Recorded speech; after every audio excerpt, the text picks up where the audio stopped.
तन्मय तन्मय पारखी.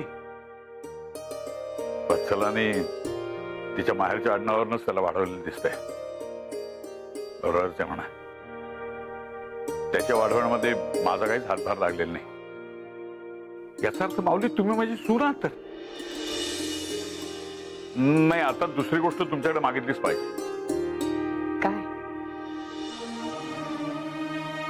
मी कोण आहे हे त्यांना तू समजून देऊ नकोस. का? तुम्हाला तुमच्या मुलांना भेटायची ओढ वाटत नाही? बायकोला भेटावंसं वाटत नाहीये? खूप वाटतंय, पण मन घट्ट करून सांगतोय मी तुम्हाला. हे सत्य आपल्या दोघातच ठेवा. वत्सलाने चांगला ओळखतो. नशिबानं माझं सर्वस्व हिरावून घेतलं असं मी समजत होतो. काका, पण ज्या नियतीने तुमच्याकडून काही गोष्टी हिरावून घेतल्या त्याच दुपटीने तुमच्या पदरात सुद्धा घातल्यात. हो, बायको आणि मुलीसोबत एक मुलगा सुद्धा मिळालाय तुम्हाला. आणि सून सुद्धा मिळाली. अर्थात माझ्या सुखामुळे तुमच्या संसारावर गदा आणण्याचा मला काही अधिकार नाही. मी सांगितलेली अजून एक गोष्ट करा. सांगा ना. माझ्या मुलाला इथे घेऊन या मला भेटण्यासाठी. मुलीचा नवरा म्हणून बघितलं आजपर्यंत त्याला, पण बाप म्हणून माझ्या मुलाला डोळे भरून बघायचंय मला. घेऊन या.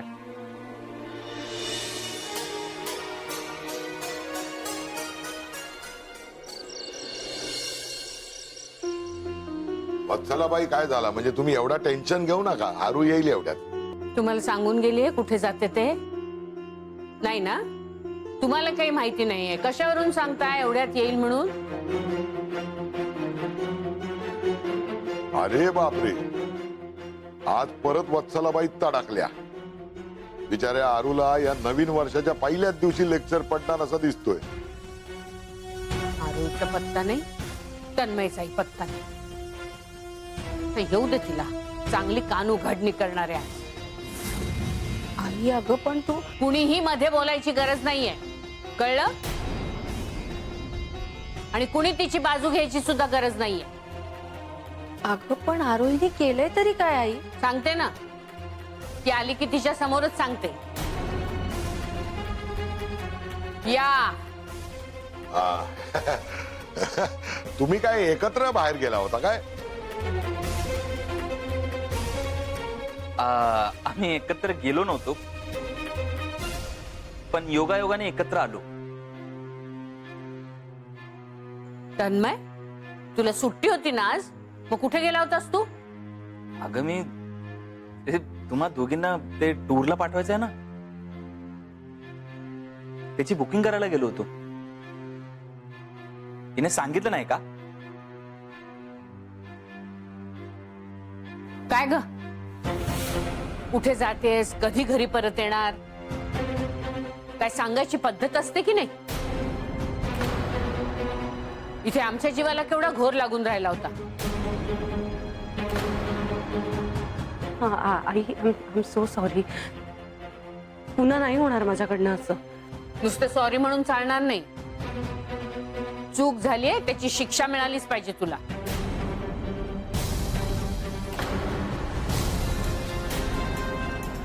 हात पुढे कर. आई, अगं आता काय शाळेतल्या बाईंसारखी हातावर छडी मारणार आहेस का तिला? तन्वी,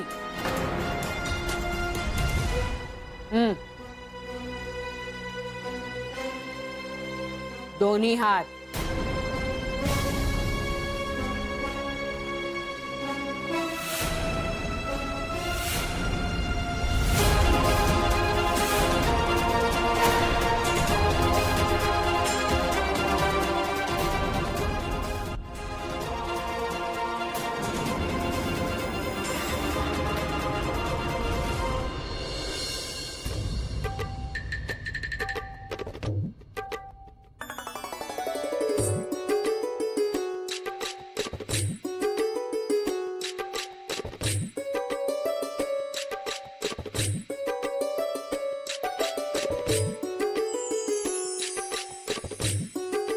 आई, हे काय?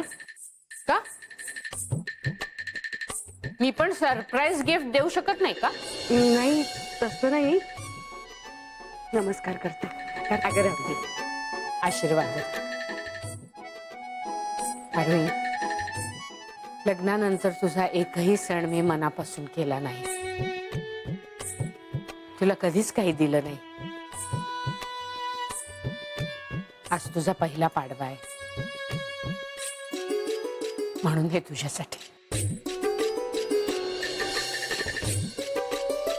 अरे वा, हे बरं आहे. तिचा पहिला पाडवा म्हणून तिला गिफ्ट.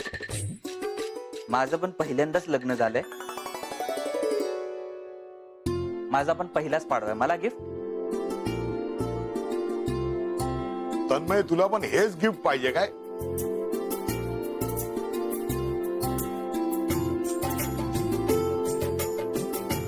अच्छा, काकू तुमची ही कान उघाडणी होती का? तुझ्या रागामुळे आम्ही सगळे पुरते घाबरलो होतो आई. मला वाटलं काय आज आरूचं काय खरं नाही, पण ही अशी कान उघडणी काय कोणाला पण आवडेल. काय तन्मय, हा? हो. माझी सून इतकी गुणाची आहे की तिची कान उघाडणी करण्याची कधीच गरज पडणार नाही. आज पाडव्याच्याच दिवशी मी स्वतःला वचन देते की मी तुमचं हरवलेलं सुख तुम्हाला परत मिळवून दे. तन्मयला आणि तन्वीला त्यांचे वडील परत मिळवून दे.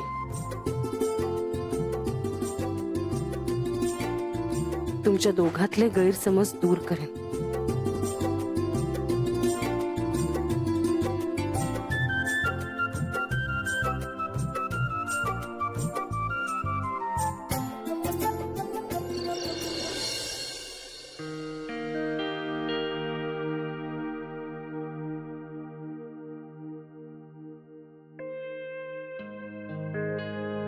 गरमागरम कॉफी ले लो. आनंदा, अरे तू तू कशाला केलीस? मी बनवली असती. का माझ्या आजची कॉफी चालत नाही काय तुला? तसं नाही रे आनंदा. बघ, एक दिवस माझ्या आजची कॉफी पिऊन बघ ना तू. बघ गोड लागते काय. माझी काळजी घेण्याच्या बाबतीत ना तुझी कमी अजिबात जाणवू देत नाहीस तू. होय काय? पण काय आरू, आजकाल मला कोण हक्काचा जवळचा समजत नाही ना. आनंदा, असं का बोलतोस तू? माझं काही चुकलंय का? नाही नाही, चुकला असं काय नाही ग. पण तू आजकाल माझ्यापासून काहीतरी काहीतरी लपवतेस, एवढं मात्र नक्की. असं का वाटतंय तुला? हे बघ, मला दिसतोय ते बोलतोय ना मी. आता आजकाल वत्सलाबाई एकदम उदास उदास असतात. म्हणजे आता काय कारण आहे तो मला माहिती नाही, पण मला जे जाणवलं ते मी बोलतो ना. त्यांची तुला काळजी वाटते सारखी सारखी, असं तू बोलतेस पण ना सारखा सारखा. आनंदा, आपल्या जवळची व्यक्ती अशी डिस्टर्ब असली तर आपल्याला काळजी वाटणारच ना. आता त्याच काळजीपोटी तू माझ्याशी बोलायला आलास, हो की नाही? हा, म्हणजे तू आता डिस्टर्ब आहेस हे तू मान्य केलेलं आहेस. आनंदा, अरे आईंच्या डिस्टर्ब होण्याच्या मागचं कारण त्यांचं एकटेपणा आहे. म्हणजे त्यांना कुठेही एकटं वाटू नये याचा मी पूर्णपणे प्रयत्न करत असते माझ्या परीने. म्हणूनच तर तन्वी आणि त्यांना मी टूरला पाठवण्याचा प्लॅन केला. नाही, हे बाकी तू एकदम चांगला केला, प्रश्नच नाही. कारण काय माहित आहे ना, तुमचं लग्न झाल्यापासून आग्रहवर काही ना काही टेन्शन चालूच आहे. आता कुठे तुमचे सूर जुळायला लागले होते. तू त्यांच्या मनाचा विचार करायला लागली होतीस. मला ना तुझं जाम कौतुक वाटतो. आनंदा, पण हे टूरला वगैरे पाठवणं फारच बरोबरच आहे रे. म्हणजे जे आता त्यांना खरं तर कोणाच्या तरी सोबतीची गरज आहे. इतकी वर्ष त्यांनी एकटीने सगळं सगळं सांभाळलं, खंबीरपणे सगळ्या जबाबदाऱ्या एकटीने पार पाडल्या. पण आता त्यांना कोणाची तरी साथ हवी आहे. कारण त्या खूप थकल्यात आनंदा, एकट्या पडल्यात. ज्यात तुला या वयात का होईना पण हरवलेला जोडीदार परत मिळाला, तसं आईंना सुद्धा त्यांचा हरवलेला जोडीदार परत मिळावा असं मला वाटतं. तन्मयला आणि तन्वीला त्यांचे वडील परत मिळावे, आमचं कुटुंब परिपूर्ण व्हावं असं वाटतं मला आनंदा. पण काही बाबतीत आईंशी बोलण्याचं धाडसच होत नाहीये मला. त्या दृष्टीने मी काहीच करू शकत नाही याचं जास्त वाईट वाटतंय.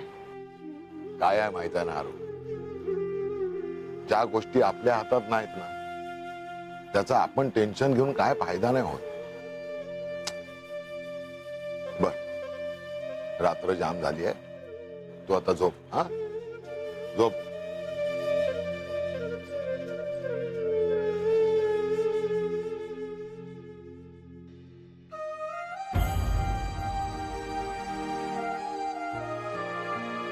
म्हटलं तर गोष्टी माझ्या हातात आहेत,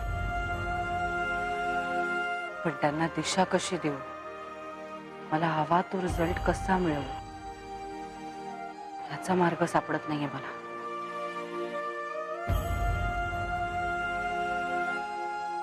पण मी अशी हार मानणार नाही.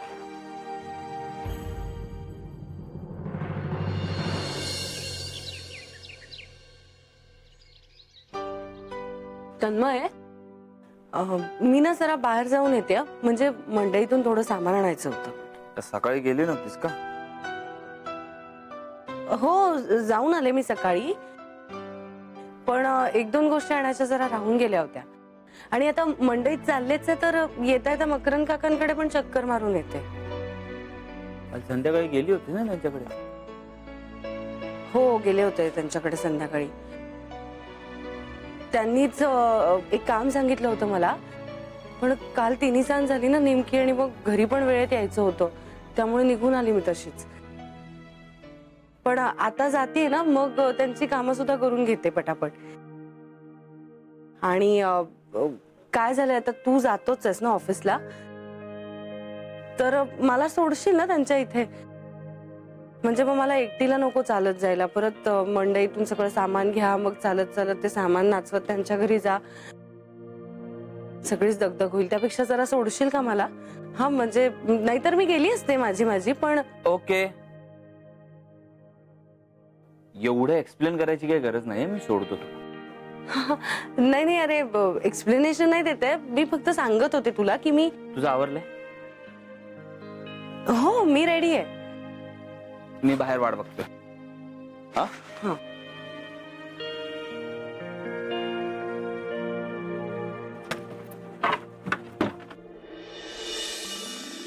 वा बाई, किती छान गळ्यातलंय हे. मी ट्राय करू? हो, तुझ्यासाठीच आहे, घाल. छान दिसते. आता माझे सगळे दागिने मी तुला आणि आरोहीला देऊन टाकणार आहे.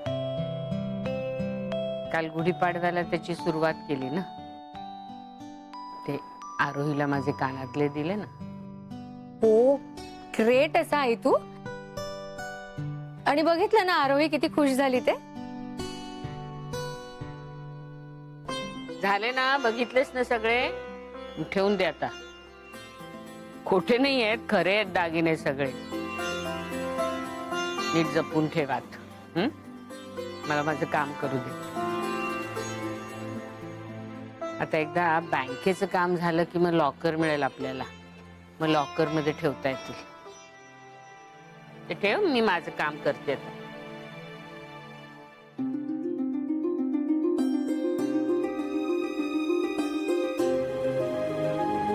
अगं काय, मला काय घालते?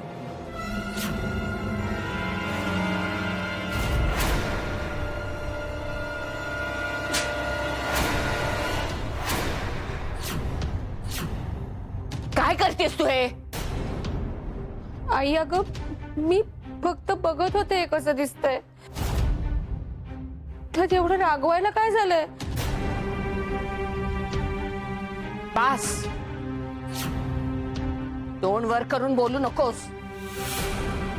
आणि पुन्हा असला आगाऊपणा केलास तर याद राख, ते नातं मी मनातून केव्हाच दूर केलेलं आहे. नातं दूर केलंयस ना, मग त्या नात्याची खूण का जपून ठेवलीस आई?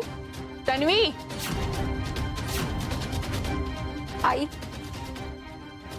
मी आतापर्यंत तुझ्याशी ह्याविषयी कधीच काही बोलले नाही. कायम माझ्या मनात असं विचार आला की तुला काय वाटेल.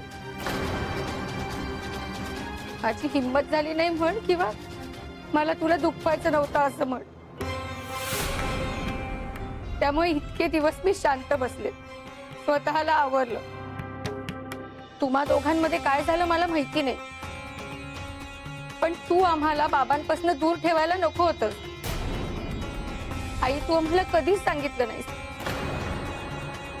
की आमचे बाबा कुठे आहेत, कसे आहेत का नाही आहेत. त्यांचं नावही समजू दिलं नाहीस तू आम्हाला. नाव सांगितलं असतंस तर काय बिघडलं असतं? बास, यापुढे एक शब्दही बोलू नकोस. या विषयावर मला बोलायचं नाहीये. जा तू इथून.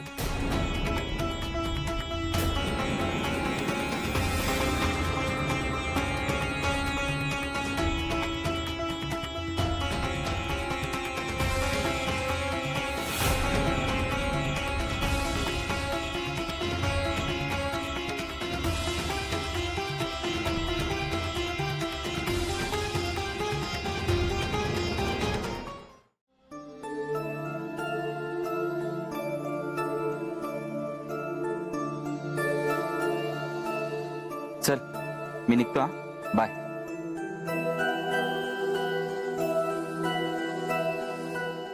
काय झालं?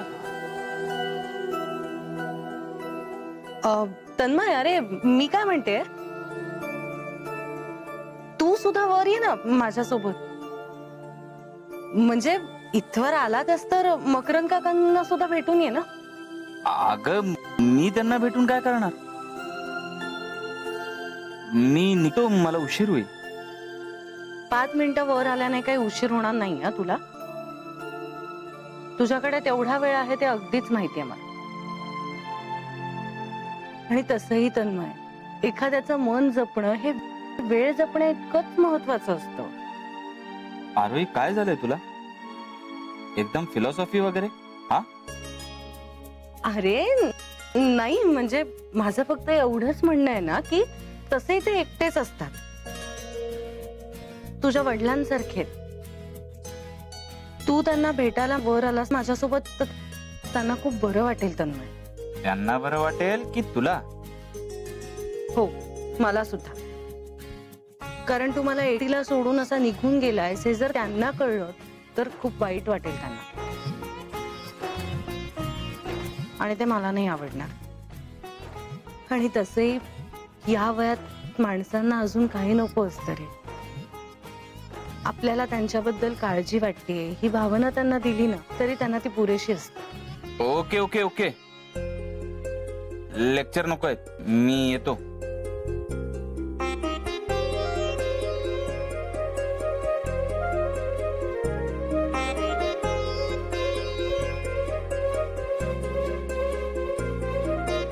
चल.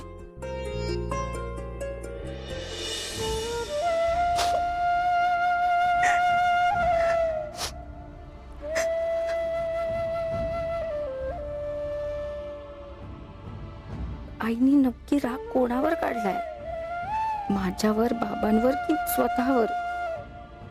का तिने आम्हाला आमच्या वडिलांपासून दूर ठेवलंय? ते कुठे आहेत या माझ्या प्रश्नाचं तिने उत्तर का नाही दिलंय?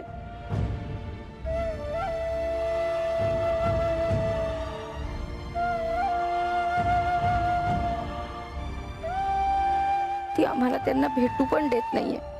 असं काय कारण आहे? नक्की काय घडलंय आई आणि बाबांमध्ये की ती त्यांचा एवढा तिरस्कार करतेय? आणि आज आजपर्यंत ती हे सत्य का लपवते आमच्यापासून?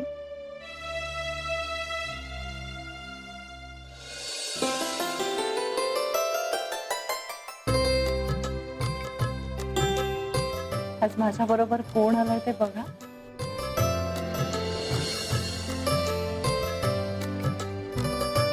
ये अरे ये तन्वी ये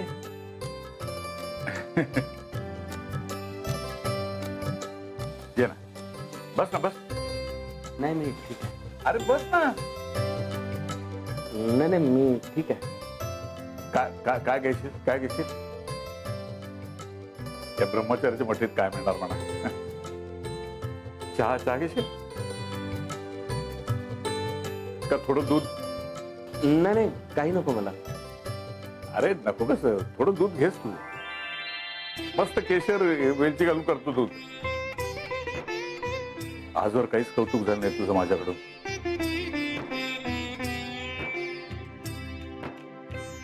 माझं कौतुक मला समजलं नाही. अरे तुझं म्हणजे माऊली माझी मुलगी नाही का? आणि तू तिचा नवरा म्हणजे जावई हा मुलासारखा असतो नाही का? मला सुद्धा तुझ्या वडिलांसारखं समज.